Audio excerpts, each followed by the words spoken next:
What's going on, world? We are back, your number one 3x3 podcast. This is Word on the Streets. Replace the E's with threes. You got your man, Vince, Chang, and Energy. We got the mountain, Bas Rozendaal. And you already know the voice has been going through so much. Congratulations, there's a new Montgomery in the world. Shout out to CC as well. But other than that, he's not going to be here for this episode. Should be back. We have some hot takes from him.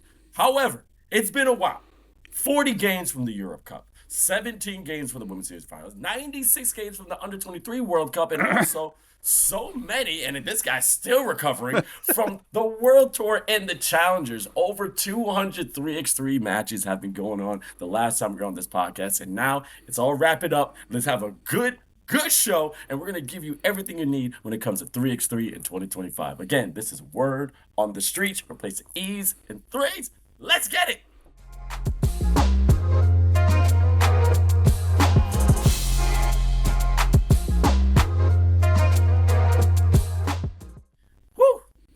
Okay, now we're back. Bas, before we get started, I'm telling you, we had a fun time talking post-show, but I think we got to get the people knowing what's been going on with your life. Bro, I feel like I've been on the road for forever. My voice is finally recovered. But my September, I think I was at home for, I want to say 6 full days. And I was gone for all the other ones. One of them being a private trip. I'll get to that. But like I started out in Copenhagen for the Europe Cup. Took a boat to work, which was dope. But that tournament was fun in the sense that there were some unexpected results. Yeah.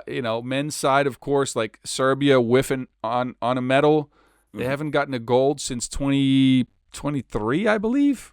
Probably. If you go way back, like Europe Cup last year, they didn't get it. World Cup last year, they didn't. Because they won the World Cup. So, yeah, man. And World Cup this year, they didn't get it. So, Serbia whiffed on a gold medal. And I know that's their standard, right? So, we say they didn't perform well. They got a bronze at the World Cup. But to them, that doesn't count. We saw Italy come through. Rafael Gasparado. Well, I said it's Gasparado. Gaspardo. Rafael, man, this man was a tear. 8.6 points a game. Are you kidding me? Italy, I thought they were specialists in pasta, not 3x3. They showed out. I liked it. Out of nowhere, bro. Like, they bring 2 5-on-5 guys in Della Valle and Gaspardo and, like, just tear up the field. Like, no, honestly, they got bronze, so they did lose a game, but they were incredible in the pick and roll. The spacing was sick. Della Valle was such a good shooter that people sold out on him and left Gaspardo, the big guy, to just operate, and the man led the tournament in scoring. Yep. I hope we'll see them on the pro circuit one day. I did ask Gaspardo that question post game, but wouldn't commit to it. Let's just say that. Wouldn't commit to it. Yeah. But anyway, outside of that, of course, finals was a neighborly battle from the Baltics with Latvia and Lithuania. And Lithuania won that, and they won that tournament because of their sheer size, man. Like, they were huge, just gigantic. They come in. Of course, they have Pukelis, they have Ujupis. They bring in Vaitkus, and their shortest player. And I want to mention this because it's incredible to me. The shortest player on that team is Ivaldis Jaugas, and if he drives at your chest, you might break a rib. That man is a bully, and he was the shortest guy on the team. Their size, sometimes size can be a detriment, right? Sometimes you can be too tall and people start shooting on you, or they outmaneuver you, or they have the speed to kind of take care of you. In this case, Lithuania just turned their defense up to a whole new level. And they look, well-deserved gold medal for them. And Latvia, of course, like, they couldn't get the shooting going at the moment they needed it most. The Kuxi Monster was quiet in the finals. I do love the nickname, though. I know I'm not sure he does, but I do. You like saying it. But I got to talk about Lithuania. When I was up in Edmonton, I was on a plane with them.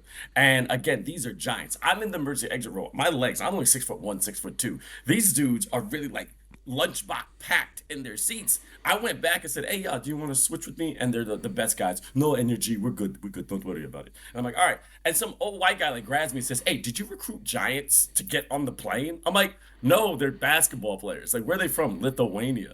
And like you said, Pukelas, Moderas, Jaugas, they're the most gentle giants off the court, but on the court, they are the monsters.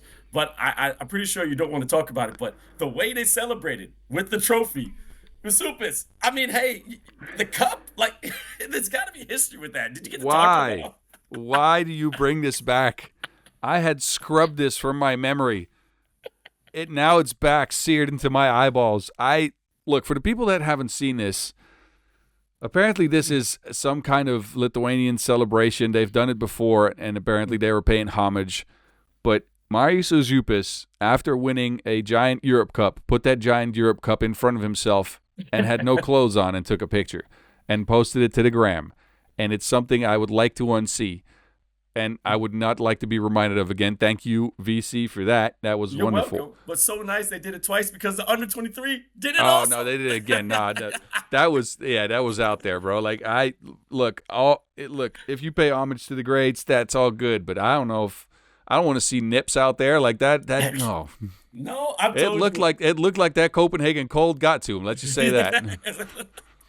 Well, that was a big cup, guys. It was a big cup. That was a big cup. Yes. No, but I've unfollowed my friends when I said, yo, you have too many shirtless pics. I can't be watching anime, puppies, my family, then your nipples. Like, I'll unfollow them immediately. But you got to give it to them. They played their butts off, both of them, and they kept going. But Lithuania is on the rise, and they really celebrate, too. The amount of interviews you see, how it feels. And people got to realize, when it comes to the Europe Cup, in 3x3, it's different from the World Cup. The Euro Cup is the creme de la creme of 3x3 because that's where the real big dogs are playing. Especially on the men's side, I think is where you don't really miss out on too many top countries. Right? USA, of course, not there, but then you go down to China, Mongolia, and Puerto Rico, I believe. Yeah. Right. So you don't miss out on too many of the big dogs. Women's side, you of course don't have Canada, and like there's some interesting stuff there, but. It is one of the highest level national team tournaments you'll see. It is definitely the highest level zone cup out there. Yeah. So sick tournament. And then the women's side too. Like, first of all, Azerbaijan coming through on the back of Brie Fraser, just dominating in the paint. Yep. They have grown into playing heavily systemized 3x3 basketball, and I've enjoyed it, to be honest with you. You wouldn't expect Azerbaijan to come in with an idea and a system, but they have been active for so long that now they do have it. Yeah. And it worked. They're sizable. They got the distribution from Carter. Mollenhauer can shoot it. Ulyanova does her thing. Is surprisingly a good defender, even though she's not the fastest off foot, but like she gets to it. Quickness. You don't got to be fast. It's about quickness. Sometimes people got to realize you don't have to be a lightning bolt when it says all around. If you got a night reaction time, as long as you stop your defender from getting to the cup, getting a hand in the face, you're fine. And that's what she has. Well, yeah. And then, but they ran into a bus out though. Finals, they ran into the Netherlands, yep. And that Netherlands team played some of the, if not the highest level 3x3 basketball I've ever seen in my life. Men's and women's. They were surgical. They got to every spot. Their confidence never wavered. Noortje Dries averaged almost 10 points a game and shot like 60-some% from two, which is disgusting. If she's going like that, she is by far the best player in the world. Yeah. But that team didn't lose a single game. And even like if you think back on the Netherlands, that program led by Maxime Kovacevic now have a World Cup win, a Europe Cup win, and then we haven't even gotten to the under-23s, which they've also won. 9 different players from that program have walked away with a gold medal this year alone. Again, this is a big training group that they use, and they just they get the team separated and they send them to events. Is this the most dominant we've ever seen a country? Maybe outside of Serbia on the men's end, but this is a hugely dominant year. Outside of them not winning the women's series finals, which was next for me. Yep. So I get home from Denmark. Bro, I just started. This is the start of my month. I went to Denmark, then I was home for 36 hours, flew to Shanghai. So I was home on Monday night, flew on Wednesday afternoon, went to Shanghai to see the women's series finals, and just a personal, look, I've mentioned this to you, I think, off air. Yeah. But when I got asked to do the women's series events this year, of course I said yes, but I had some doubts on the level of play. And that's because the main connection with the women's side of the game for me wasn't the women's series. I'll admit I haven't watched too many of those in the past.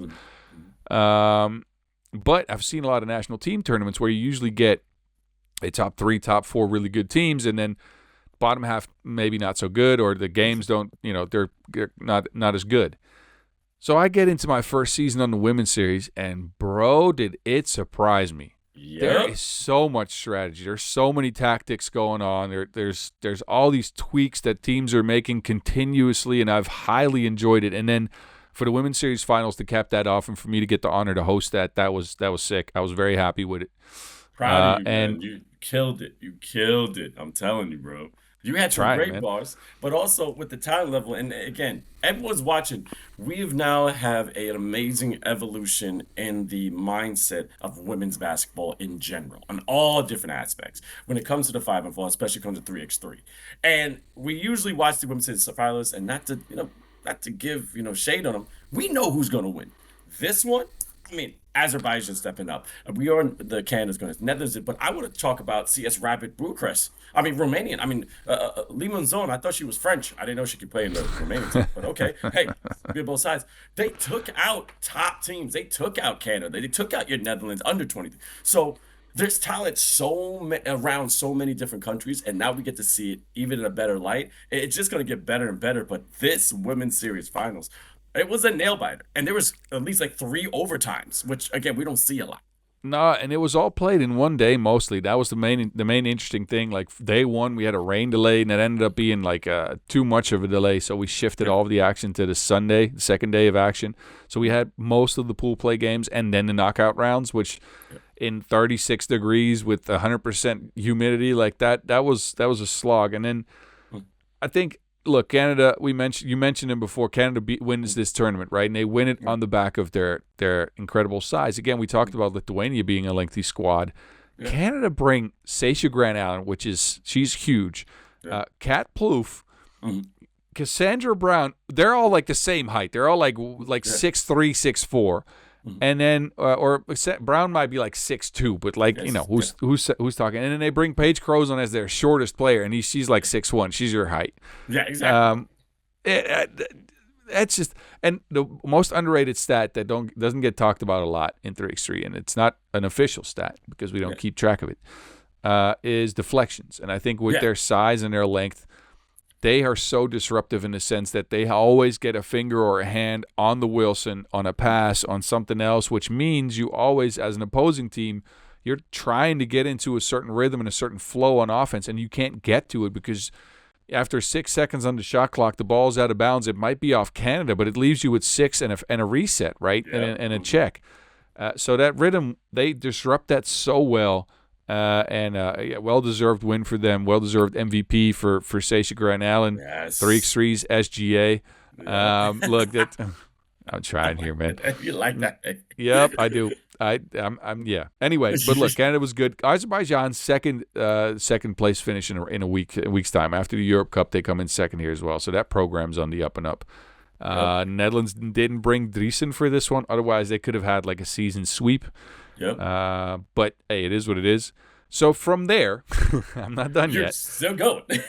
So I'm done in Shanghai on a Sunday. I fly to Beijing on a Monday and take a bus into Chang'an New Area, or Chang'an Future City, however you want to call it. A regional, like it's Beijing region, but it's like a 2-hour drive.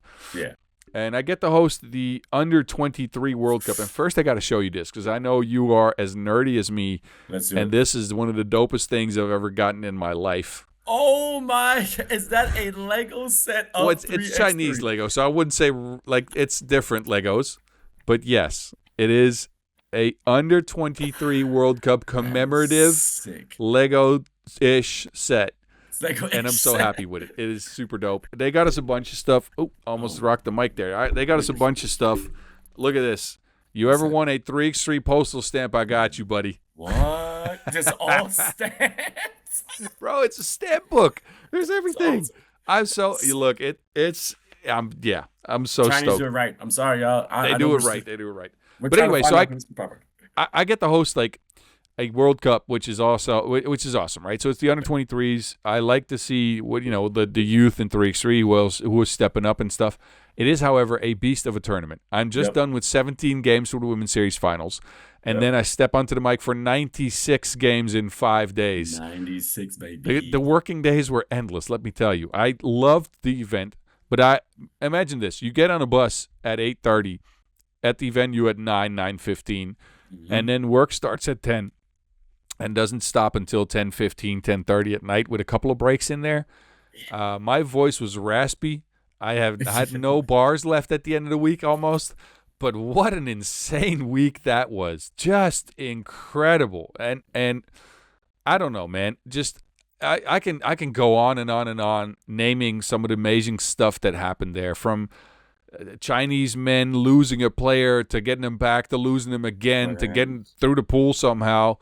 I have to shout out Fiji for making it there with men's and women's, a first ever country from Oceania outside of New Zealand and Australia to qualify, to actually have the chance to qualify there. Yeah, awesome. I mean, didn't do great, but at least they are there, and that means growth, and that was cool. But man, that tournament was insane. I mean, we're going to get in detail about it for sure, because we still have to talk about Croatia. We got to talk about Czech. We got to talk about New Zealand. But we're going to keep going of what else is going, because after that, did you even get a break? Because no. So I get home, but this is of my own doing. So I get home on Monday, and you can already imagine my wife loves me. She's at home with 2 kids, so I've been gone for the whole month, and I had set this up way in advance, so it was in our calendar. But she didn't quite appreciate it as far as me coming up and saying I was going to do it anyways. So I'm home on Monday. On Friday, I fly to Dublin.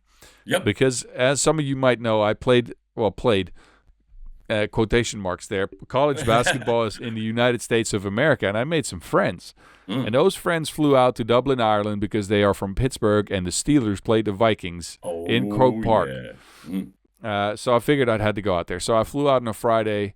I was back Sunday afternoon. I didn't catch the game. I may or may not have drank enough Guinness to not ever want a Guinness again, at least for now. I'm good. I've seen too many of those. But so I was gone for 2 more days, and then I was finally really home. Up until now, where next Thursday I'm leaving for Macau. But I'm bringing the wife. She's there. We go. Yeah. So nothing. So we can date this. We are right after the Deqing Masters here, so it's a Sunday afternoon. I'll be home for a couple more, and then on Thursday I'm flying to Macau. Me and the wife are going to kick it in Hong Kong for a couple of days, and then I fly to Abu Dhabi for the Masters there. So it's a busy time here, but it's fun. But let me know what have you been doing, bro? Mine has been more outside of 3x3. I mean, trying to watch as many games as I can, still taking care of the family. My niece is growing up. She's a grown woman now. She had a birthday. She was Princess Belle, so I was supposed to come as Beast, so that's been going on. But what's going on in my life is just performing more with stand-up comedy. I've been doing a lot of cons. Did Anime NYC, which is my biggest show ever live. Got recruited to Comic-Con, which was 2 days ago. Got that under my belt as well. And just being a nerd. And just talking about anime, like Dr. Stone, Jujutsu Kaisen. I cosplayed yesterday as Gojo. But I did see that on your Instagram. Yeah, that was cool. Were there. Yep. I was going to wear the eyes now, but I was like, I don't want to go blind. Like it's a lot. It's a lot. People stare, because I'm in New York City. So New York City, you're used to seeing crazy stuff, man. Like on a regular Tuesday in May, you may see Freddy Krueger walking down 6th Avenue. But when you have a sea of Conjurers and Gokus and just Sailor Moons, you're going, what is happening? And this is just on like a Thursday at 2:00 in the afternoon. Saturday is even worse, and it doesn't matter rain or shine. You get people looking like Venom, but then you may see a Pikachu or a character from Adventure Time. But that's New York City, and I just love seeing old white people going, are we in the right city right now? I thought we were in New York. Are we in Earth right now? So it was great. So we did that, and then also talking to our boy Kyle. I'm gonna say that I've been checking on him. Like, shout out to his new baby girl. He's with CC and all of them, and he's a new dad, but he's still killing it when it comes to the world tour. It's still on the microphone, but that's basically what I've been up to. Just still performing and watching 3x3. Good on. Yeah, but the weddings also, and the Indian weddings. Weddings are going insane now. I'm getting booked in, and my dream, if you're listening to Word on the Streets and you're an Indian couple, I want to do a wedding in India. I want to do what they call Bharat with the elephant. That's my dream. Well, in general, if you're listening to the show and you're getting married, like this guy, this because I'd say a 3x3 wedding would be in the books for you at some point. I mean, I'm already married, but if I wasn't, you already know. Has anyone proposed? Because we already have two couples with Dimes, and we have Zupas, Ujupis and Petronite, but they have, I think they have been married. I don't know. We'll have to dig this. We'll have to dig. Worthy De Jong, you know who's he dating? So I'm not putting pressure on you, brother, but think them knees and them thighs are gonna hit the floor. But again, we're gonna talk about that. All right. So, but look, you mentioned Kyle, and that man, he's doing something incredible because you shouted out, a newborn in the family. So just to get you guys a quick in on what you do as a commentator, usually when you have two events back to back in the same region, you kind of stick around that region. And this last stretch of events have all been in China. Shanghai, Shenzhen, Deqing this weekend, Macau next weekend, which is technically also China. Yeah. Usually kind of you stick around, you pack for a couple weeks, and you don't return home. But he's been flying back and forth, which is incredible. That is because you're in China, jet-lagged, working for 48 hours. Then you fly back home, and you are another 48 hours at home. Then you fly back to China. It's insane. Give the man an air tag. I have no idea where he's at in the world. I have absolutely no idea. But he's gotten a bunch of miles, so the man should be able to take a nice vacation here. Mm-hmm. But his miles have miles. It's insane. It's an incredible, and also shout out him being a true father. He's not letting work in front of family. He's putting at least balancing out. I mean, hopefully he's meditating or at least having some kind of, ancient Chinese, chi traveling through him. I hope he's going to some kind of guru because he's going to need that energy. But he's Kyle. He's the voice. He ain't going to quit. He's all about 3x3. That's awesome. Hey, and he had enough energy to leave us a voice clip right after the Deqing Masters to give us his thoughts. Let me try to see. I mean, we might have to edit this in, but I am just going to put it on the microphone. Let me see. Okay, let's see. All right, fellas, let me see. Quick thoughts from Deqing. Number one, it was hot as hell.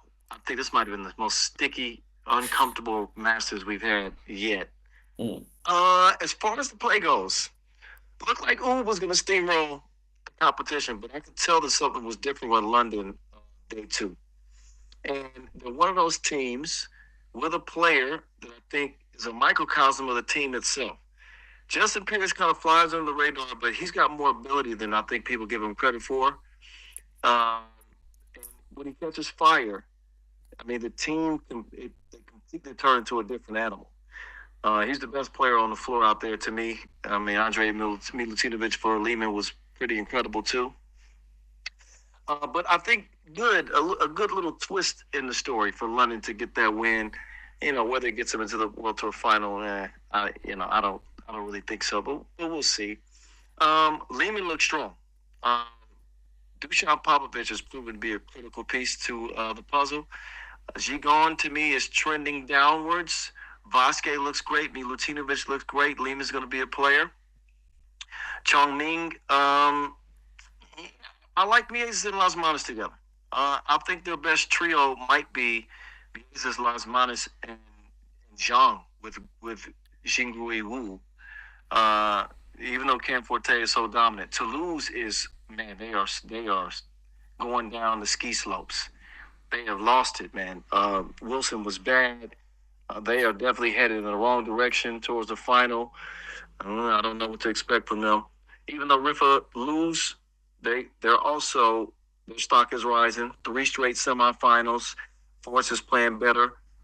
Dennis is playing out of his mind. VVO's giving them a little bit of offense too. So yes, Partizan, I think they got a bad injury at the worst time of the year with Bodavichanin. Maybe my bold prediction is that Partizan end up out of the World Tour final. They're 11th right now.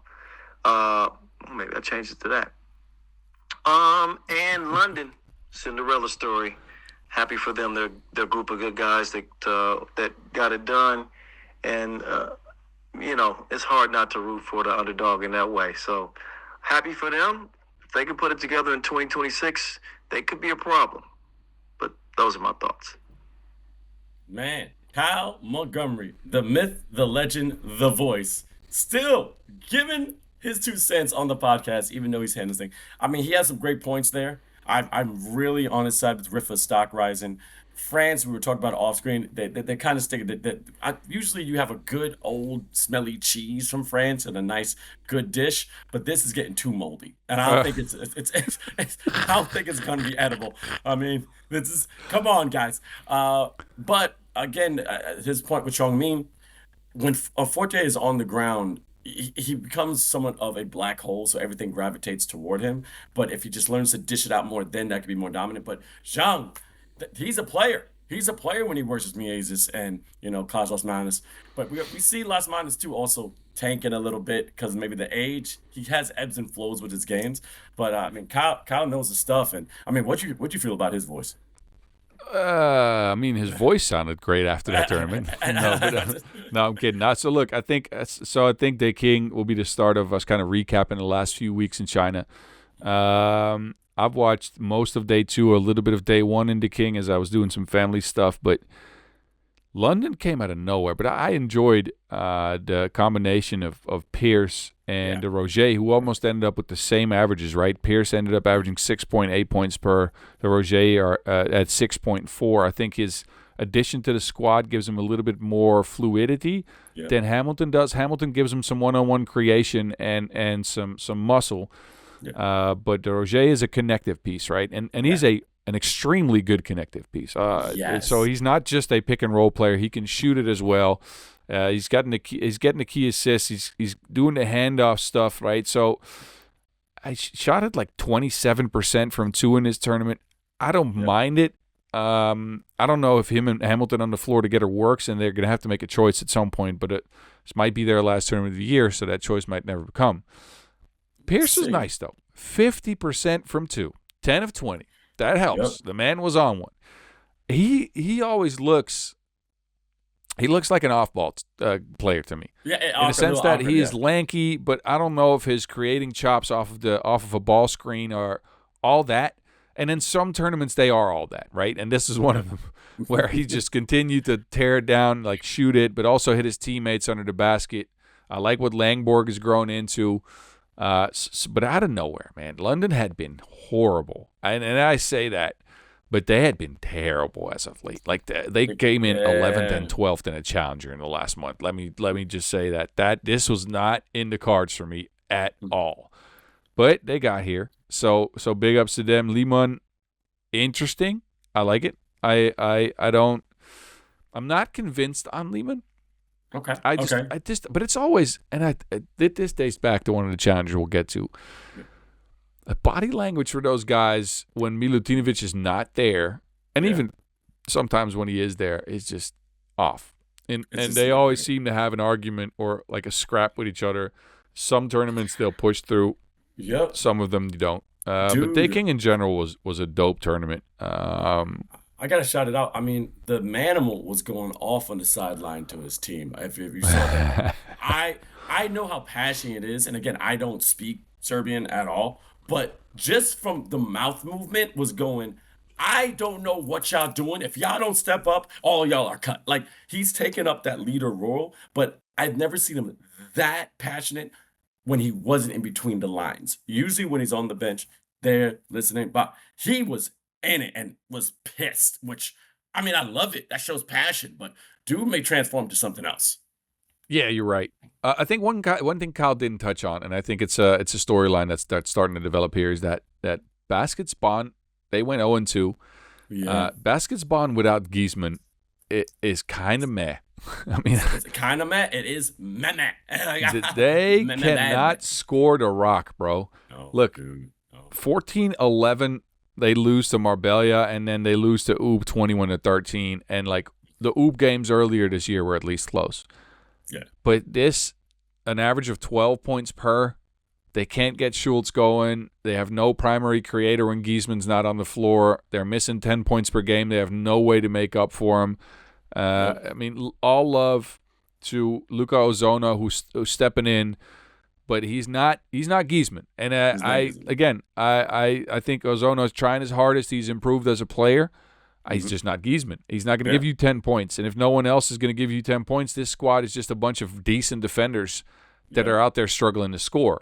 So I think that's the one thing that Kyle didn't touch on. All right, so let's go backwards with this, right? No, So I was gonna we've say, had a yep. couple of weeks in China now, or at least Yeah. vicinity of China. So let's go back. So a couple days ago, we ended the Dongguan Challenger, also from China. Yeah. Miami take that one. Looked pretty good. They get Parrott back. Congrats to James Parrott, by the way, on becoming a father yet again. Yes, little baby. I saw it. Yup. Vienna came in second. They looked pretty good there. Outside of the final, my main issue with them, and it remains that, is they are so balanced that sometimes they get lost in balance. They are always looking for who's going to do it and where that person's going to shoot it from. So I'll give you an example. Certain games they're looking for who the offensive option is. It might be Murati shooting. It might also be Murati driving. It might be Kaltenbrunner driving. It might also be Kaltenbrunner shooing. It might be Quincy Diggs taking over. Yep. Certain games they're stuck searching for that fifth gear and they never find it, right? Mm-hmm. New York Harlem making a surprise appearance. Uncle Damo. The man got an unk bod. Okay, I get it. He's gotten hefty. He's a little round, my guy. No more crunches, but he's still killing it on the streets, though. I see him balling all that when it comes to New York. But kind of this new team. I mean, Mosley, I've seen before, but Roy coming in, Knutson, I've seen him play once or twice. He's nice, but Austin Hill is just a bruiser. Like they are finally just poking their head out of Groundhog Day or something like that, just saying, "Hey, we're still here." I don't know if they're gonna keep making it, but like you said, Uncle Damo still scoring some buckets. Damo. If he has the Wilson ball in that one hand for a free throw, it looks like two Wilson balls stacked on top of each other. But oh my God. I'm not trying to be disrespectful. I'm kidding. Anyway. I'm sorry. What was that rollback from Star Wars? The one that was rolling around. R2D2? No. Oh, no, the round one. That's on the planes. Oh, I know. Oh, no, don't go there. Oh. We love you, Damo. We love you, Damo. We love you, man. Look, New York Harlem came in third, didn't qualify to the Masters due to country cap rules. We'll get back to just so again, we'll see this a couple times in the upcoming segment. But you can't have two teams from the same country qualify from the same challenger to the same Masters. Got it. So Miami take first. That's USA out of the way. New York Harlem come in third. They lose their ticket. It goes to Guangzhou. An interesting team there was Christchurch, New Zealand, stepping up into the pro circuit with a bunch of guys from the under-23s, or at least one of them, Martin. I like their identity. We haven't mentioned them in the earlier talks about the under-23 World Cup, but yeah, man, look, we're gonna open the book on them. Oh. That game is worth a mention, bro. Like 17 damn points from Joshua Book in that under-23 World Cup. That was incredible. I still wake up like sweating from trying to commentate on that because I had no idea what was going on. The man kept hitting shots. Was on fire, and you had some great comments like saying that 9 points in 2 minutes, 13 points in 4 minutes. This man is unconscious. I mean, he was hitting from everywhere. Like you said, he was getting more cash than the collection at church. I mean, this man was banking in. Yeah, I was listening. I listened to your boss. I see you. Look, I like that. I'm trying to make up these bars on the fly, but it worked.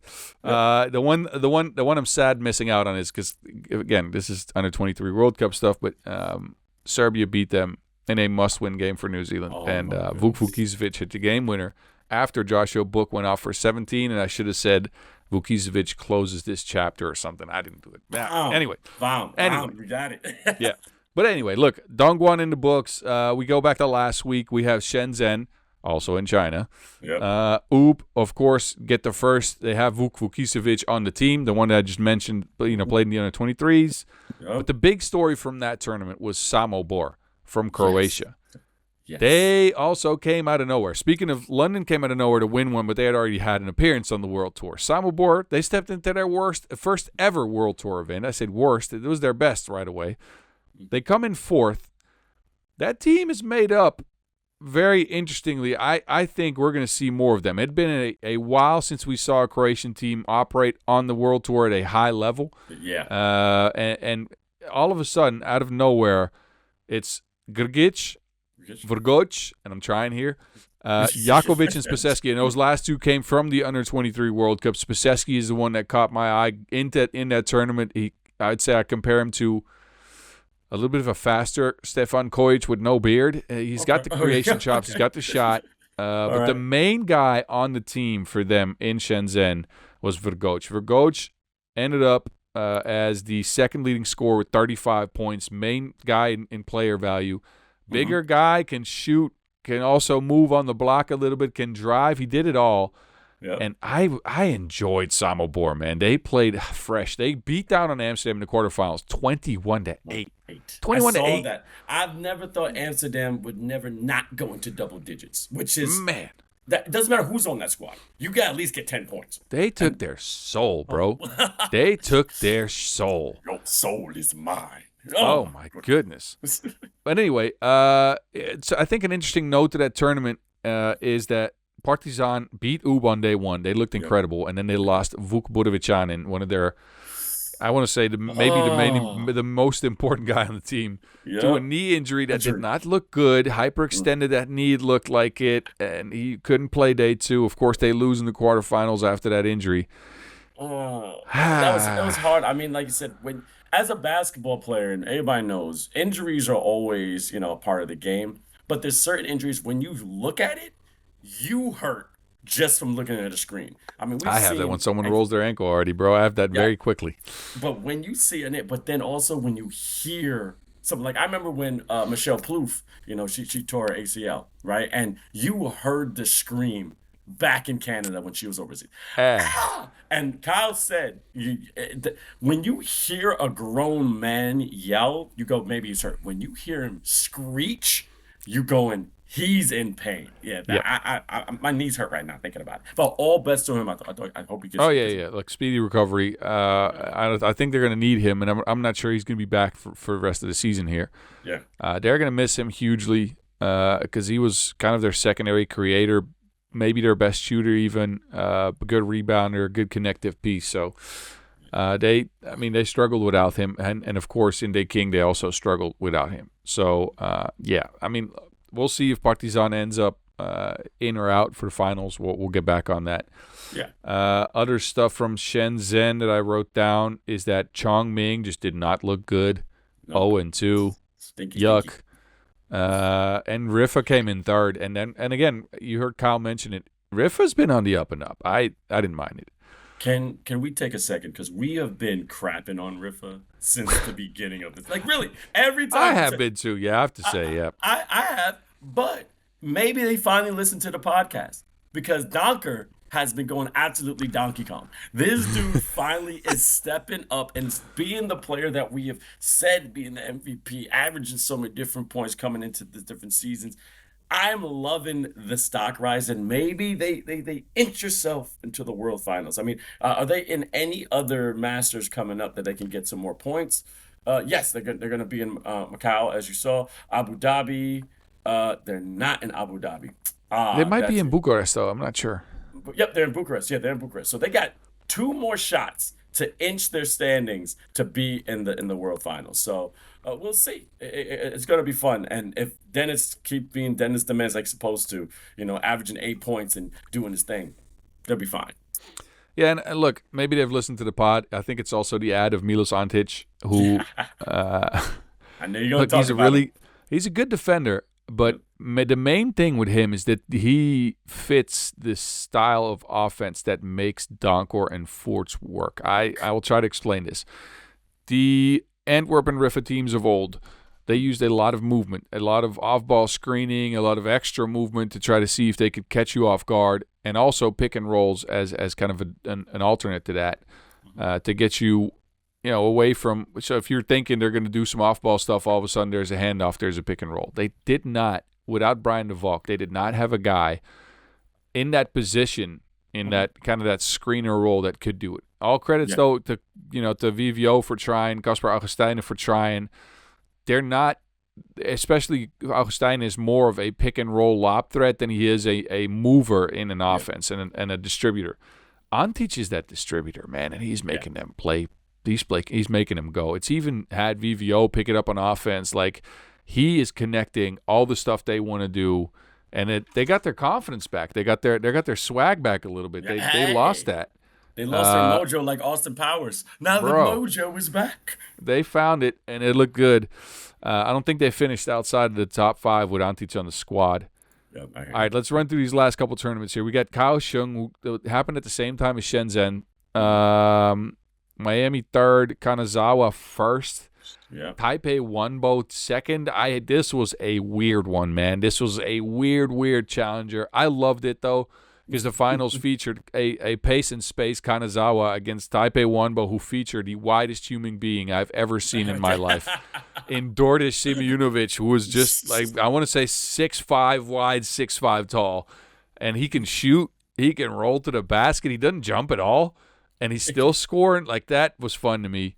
It's funny because the profile pics when they put on their team, he's the only guy that has his pick like this. Yes. That's like so he's gigantic, man. His shoulders have shoulders. Goodness. Utrecht disappointed in that tournament. They're out in the pool. All right, so that weekend we had a midweek challenger before that in Tianjin. Wins that one. Yep. Toulouse, they come in second. A good run for the standard they've been setting as of late. Yep.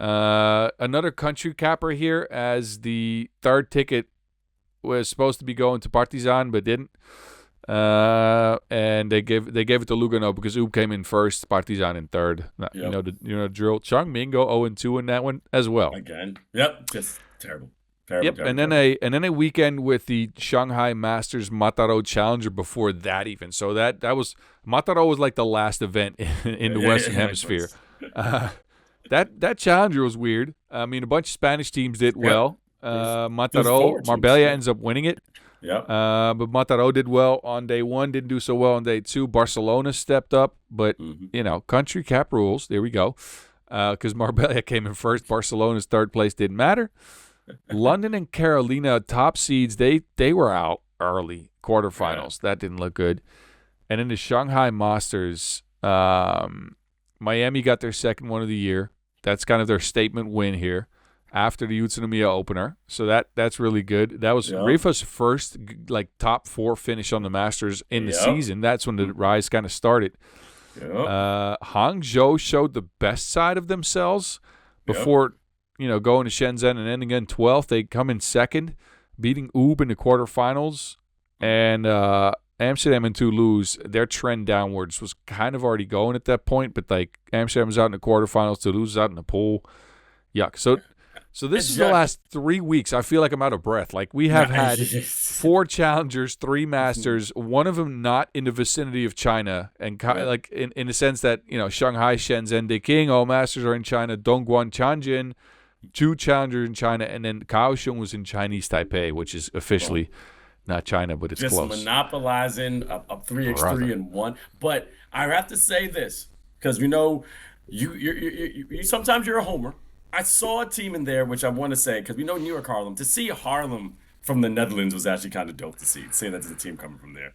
I mean, I'll always give you credit. Thank you so much for hosting us when we came out, to your beautiful country. Going to Harlem. Go to Harlem. Yes, the red light district is great. Amsterdam is amazing. Go to Harlem. It's so peaceful. It's so beautiful. But to see a team on the circuit from there made my eyes light up. But Henry Caruso, the Henry, Caruso, stepping up, and I want to give him a shout out because Miami sometimes falls with depending on Dylan Travis to make sure he gets that shot.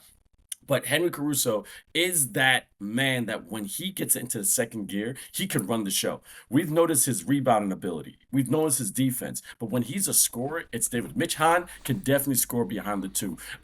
James Parrott, this guy lives above the rim.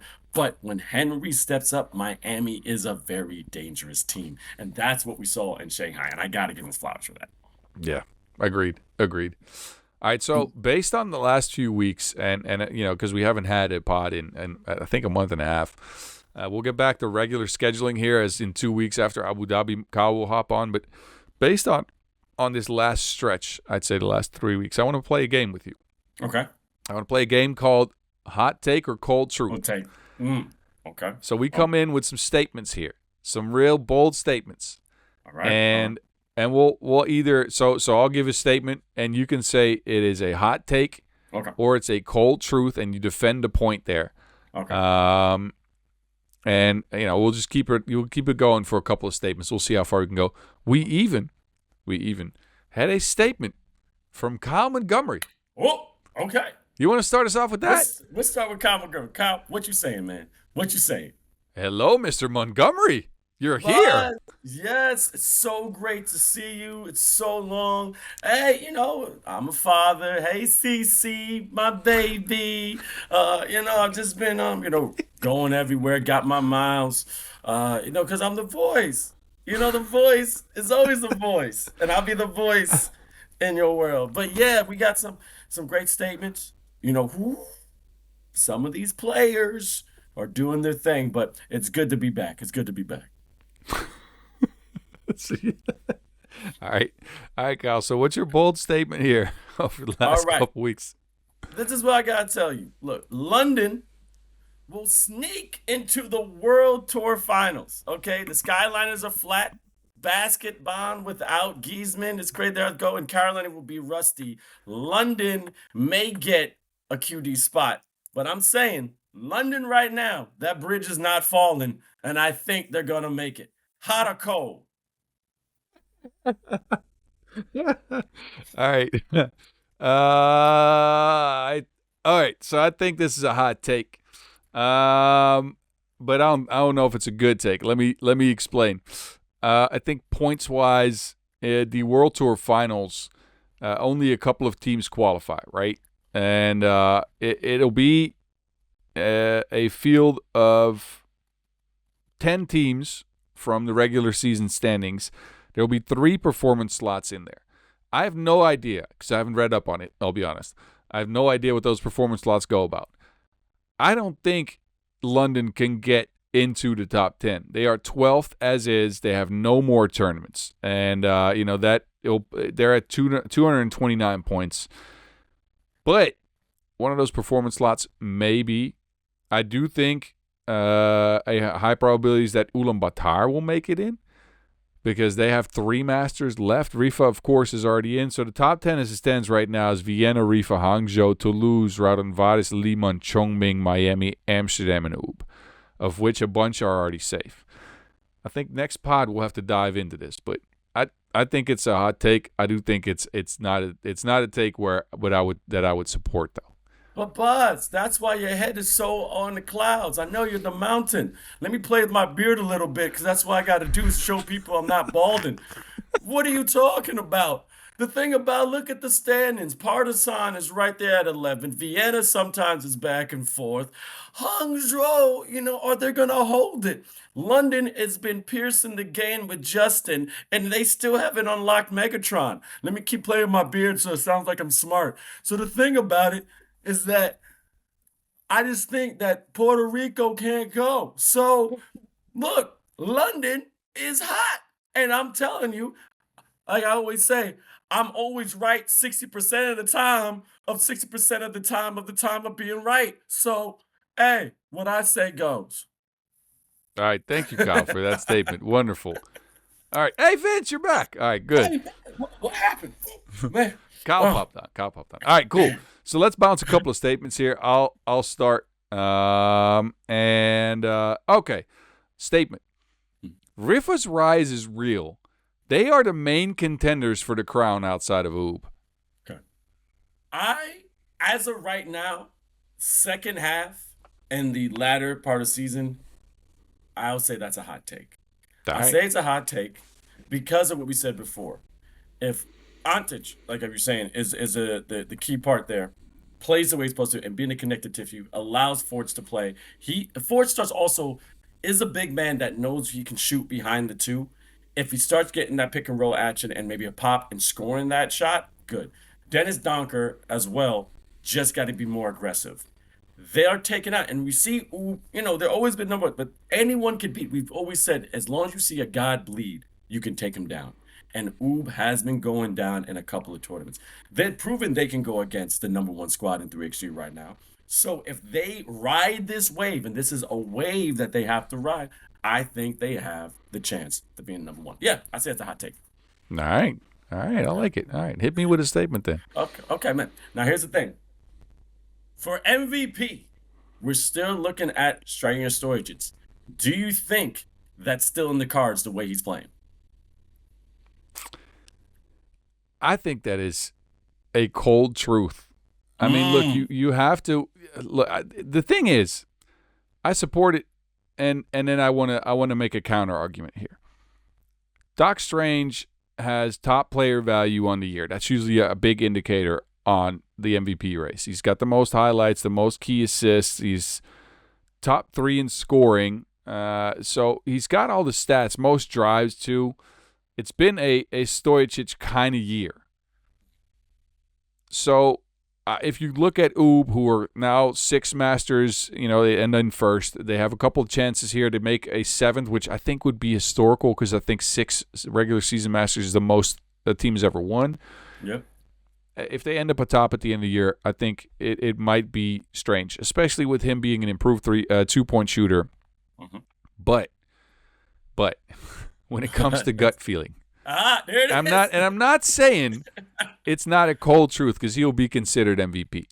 Mm-hmm. But I think the main guy on that squad, the most important guy that we've seen operate all year, has been Marko Brankovic. Yeah, that's my take. So but he doesn't lead. Look, he's 3rd in player value, but he's behind Strange by a mile. He's 3rd in scoring. So 2nd in key assists. So I think if it ends up a race between the two of them, the stats will all point toward Dr. Strange. Mm-hmm. I do think Brankovic has been the guy though, and that he's been the main piece for them. And if we talk most valuable player, and not just from a statistical perspective, but from like a most valuable player for the team perspective, I think it's been Brankovic. But that's my humble opinion. Okay, let me hit you with another. Mm-hmm. Chang Ming is better without Cam Forte on the floor. Oh my God. Don't crush me. That's hot. That's hot. That's hot.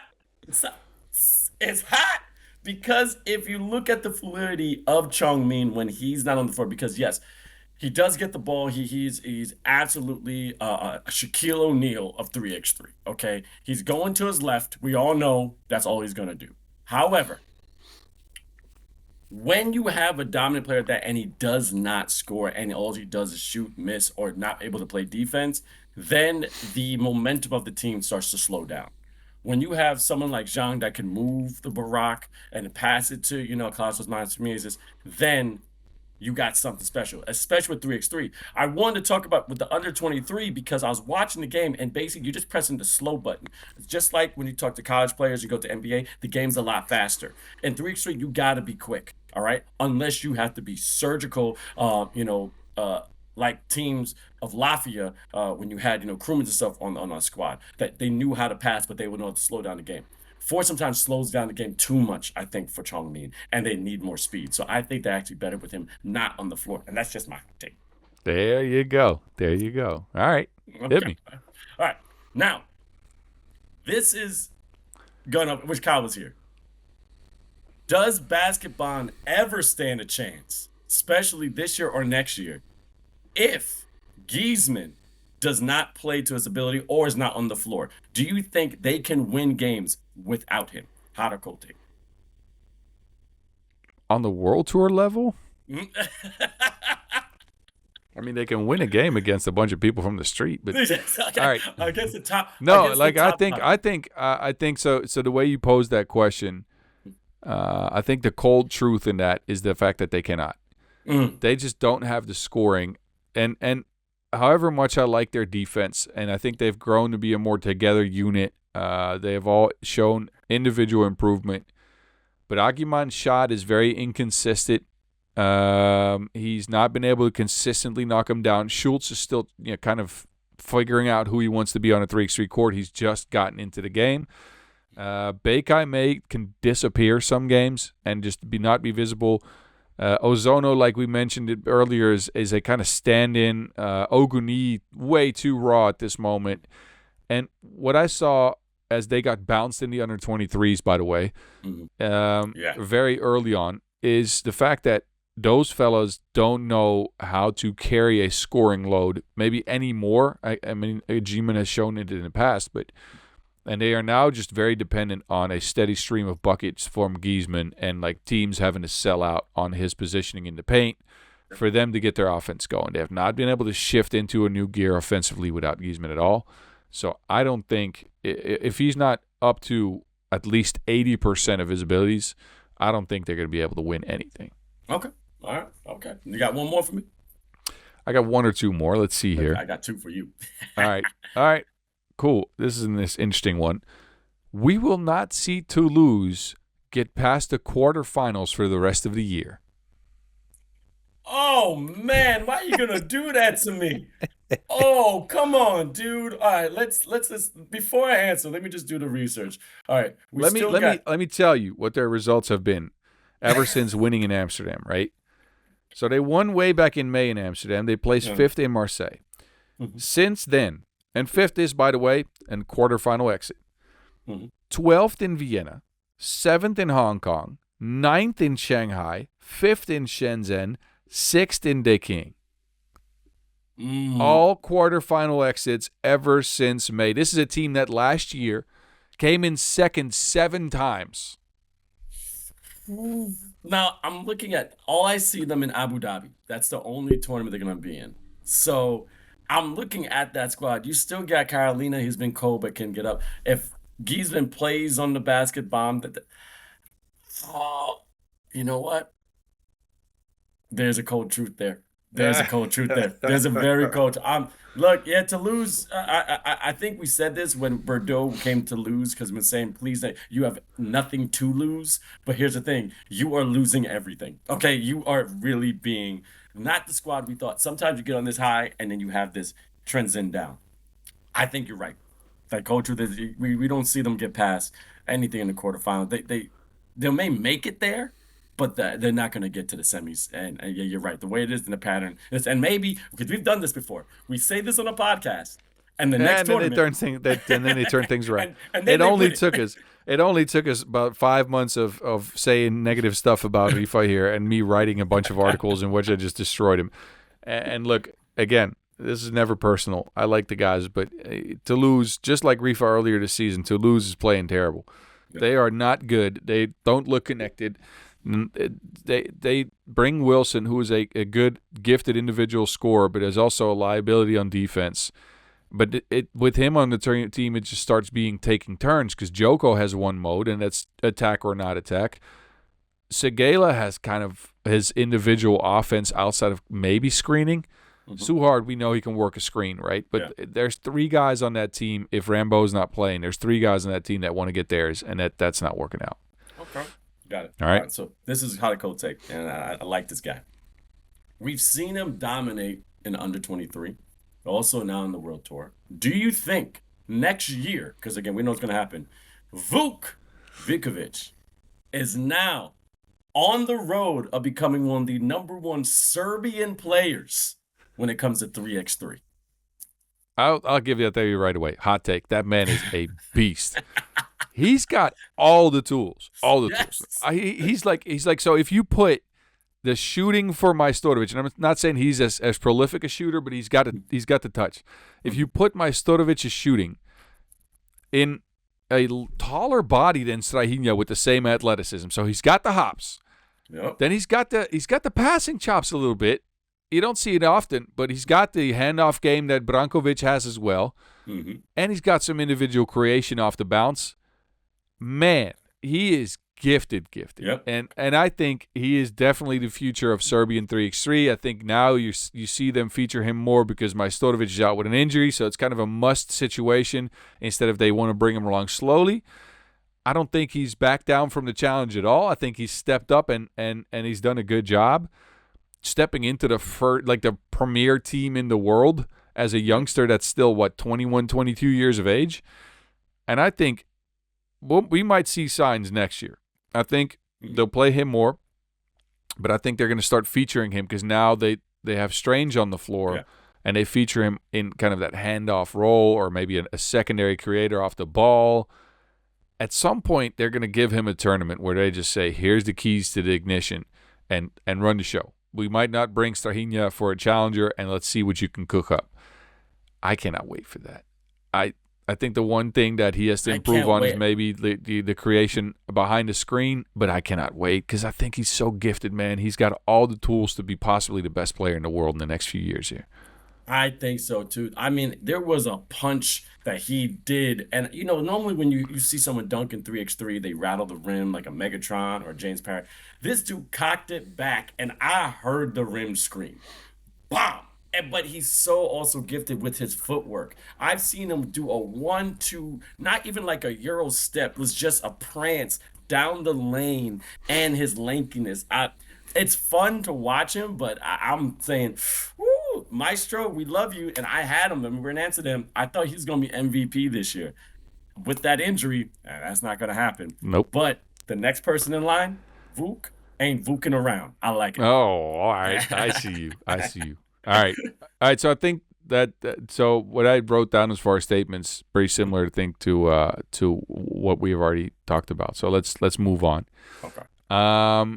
I like that segment though. We need to bring that back. Yeah, I like I that don't hot mind. girl out there. We're gonna keep doing that. Yeah. Yeah. I had one more for you too. And Oh, you got one more? Hit me I with. have one more. Do you think, finally, from a long, long time of losing, a USA team has a chance to do some work in the finals? And I'm saying at least get to the semifinals or finals. That's a tough one. All right. I do think it's a hot take. I'd have to look at, and I don't have these stats in front of me. I'd have to look at the record between Miami and Oob. But I do think that when it comes to the amount of games won, the winning percentage on the World Tour this year, Miami is in second. Oob's won 81% of their games. Miami's won 70% of their games. They have clearly stepped up. They've found that flow offense of theirs, regardless of whether they play Kelly or Parrott. Bardsley seems to be a bit out of the picture at this point of the year. I like what he brings to the squad. They become an offensive unit, and their defense is out the window with him. I think they have a chance just based on the fact that if you hit them at the right moment, if they run into a team at a moment that they're hot, they can beat anyone. So yes, I think it's a hot take. I think so. I mean, look at the past 5 years. A USA team has not done better than fifth in the finals. Not better than fifth. So at least get into the quarterfinals, semifinals, higher. It's a great thing for them. And USA is on the rise because don't forget we still got the Olympics in a couple of years, and it's in LA. So they gotta start stepping up. Look, that Olympics will be. But anyway, I don't know if these guys are going to feature on that team. But anyway, let's get to the Power Fives. It's been a while. But we want to give you our Power 5 teams. We've already kind of talked about the teams that we've liked over the last couple of weeks, couple of months, possibly even because it's been a month and a half. Mm-hmm. We have Kyle's Power 5. Yep. And I don't have any sunglasses, but I will read them to you. Okay. He sent me the following 5 teams. We'll start at 5 and at 1. He said 5 for him is Rifa. 3 straight semifinals. They're heating up, playing better ball. They can see the light at the end of the tunnel, and they are outstanding, specifically with Antic on the floor. Yep. He has Amsterdam at 4. Even though they lost in the quarterfinals in the last 2 tournaments, they are still among the powerhouses in the league. Rozendaal Hoptrans at 3. And what he says is, I saw a shift in their mentality in Shenzhen. Evel Knievel is on kill mode. Final appearance in their last Masters for them, of course, in Shenzhen. Then Miami at 2. Made it to the finals in their last 3 events. Win in Shanghai, runners-up in Lausanne, and then a challenger win as well. He's forgetting that they came in 3rd in the Chinese Taipei Challenger, but it's all good. Top 3 finishes all around for Miami. They have a shot at the World Tour Finals title, is what he says. So your statement there is, valid. And then 1, despite a semifinal loss to London, he does of course put Oob at 1. They are still playing a high level 3x3. Likely to set the record for most Masters wins in a season, with 2 more Masters still in the schedule. So 5-1, Rifa, Amsterdam, Rozendaal, Hoptrans, Miami, and Oob, VC. You got anything else? Is the question. That's the thing. When I read that, I was like, oh, I'm kind of agreeing with them. I think I would bump up, and they can get mad, Rifa above Amsterdam of how it's going right now, because Amsterdam is on a downward slope. I'm right here. Still top players on the squad, but with Rifa's transition, that's great. I also would double down on Oob being number one because of what I said about a young talent that if they replace him, and I think he could perform at a high level with Vuk. So now you have another scorer, shooter, and defender with key words young knees, young mobility, and young energy. Young. But as I said when I hot take, Miami, I think, has a chance. I think a USA team does have a chance to finally make it toward a final and maybe becoming the best team in 3x3 for at least 2025. And yeah, like I said, when I looked at it, it was kind of debate. And Hop Trans, I love them. I think they're starting to get better. Evil Knievel, even though when he's off the court, he looks like he has no facial recognition of emotion because I don't know if he's happy or not happy. But when he's on the court, he doesn't need to smile. He doesn't need to frown. He just needs to run you over and score the ball. So I just probably would switch Rifa and Amsterdam and put Amsterdam as 5 and maybe Rifa as 4, just the way they're playing right now. All right. I can dig that. I think my Power 5 looks pretty similar. I mean, Oob at 1 seems logical. Miami at 2 seems logical as well. Raud and Vares have, as Kyle said, kind of turned the offense over to Evil Knievel, and it's been good to watch. With Beliavicius on the team now as well, I think they are definitely in 3. I put Rifa at 4, just like you, because I think they're on the up. Yep. My 5th spot was a damn puzzle. Like I have no idea who to put there. I still have no idea. Look, here's my candidates. Here's my candidates. A downwards trending Amsterdam that have now bounced out of the quarterfinals in 2 of their last 2 events. I guess Toulouse because they came in second in the Challenger. They're also on the downwards trend, so no. Which leaves me with Lehmann, who came in second in Deqing. But their last result in the Chinese Taipei Challenger was they came in 4th, and Vasic smacked Popovic in the face after the game in front of a camera. Yep. I don't really think I can pick them because they usually end up like 4th, 5th, or 6th. Who else? I mean, Kanazawa won a Challenger and then came in 8th the next week. I think the 2 most logical candidates would be Hangzhou and Chongming, but who are highly volatile. Some weeks they'll get to the finals or the semifinals. Next week they're out in the pool. Yeah. And then lastly, and I think this is where my pick's going to go, just because it is recency bias. London 3x3. They won a Masters. It might be their last event of the year, but they did win a Masters out of nowhere. I think but their last month has not looked great either. I mean, I'll be frank with you. I don't think that pick can go, so I might just have to omit my 4th spot here, because if you look at London's body of work in September only, 8th in Mataró, 12th in Brasilia, and then just to kind of start that month right before September, 11th in Debrecen. So not good. I'm leaving my last spot open for whoever wants to sign up for it. Let's just do that. First person that can touch the cone gets it. Oh, okay, yeah, we're doing suicides back. We're doing forth. sprints for him. No, I'm not sprinting. Anyway. All right. Man, that's our Power 5. Now, granted, if you're listening to us, this is right before Macau, Abu Dhabi, Budapest, and Manama finals. Again, Women's Series, shout out to Canada, is all done. This is now the final stretch. Kyle Montgomery, The Voice, Bas Rozendaal are going to be doing their darndest to make sure you get all the entertainment. But, man, we have to really keep our ears to the ground to hear what's going on with these teams, because how are they prepping for the finals is key. We still got 3 Masters left, 1 final. I mean, I'm excited. We may see a USA team. We may see we may see a new MVP. We don't know. But 3x3 doesn't stop. I mean, anything else for the fans there, boss?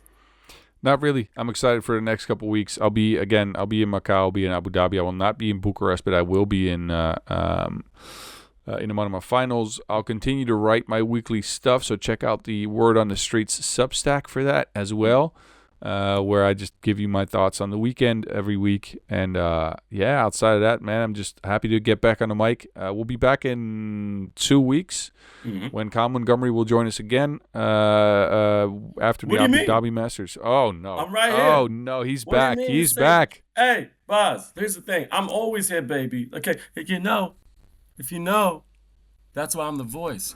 You see how pretty I am? Do you see how pretty I am? I tell you, this podcast doesn't get how good looking. It is time to close things, ladies and gentlemen. Kyle Montgomery has made an appearance, but I want to thank everybody for listening. This has been dope. VC, thank you for hanging. It's been a cool episode. I can't wait for the next couple weeks and try to see who can make it into the World Tour Finals. Before we get out of here, of course, hit the subscribe button. Hit us up on social media at Word on the Streets. Replace the E's with threes. This is the Mountain for Vince Chang and also Kyle Montgomery way back there in China. We thank you for listening. Later. Episode 16. Peace.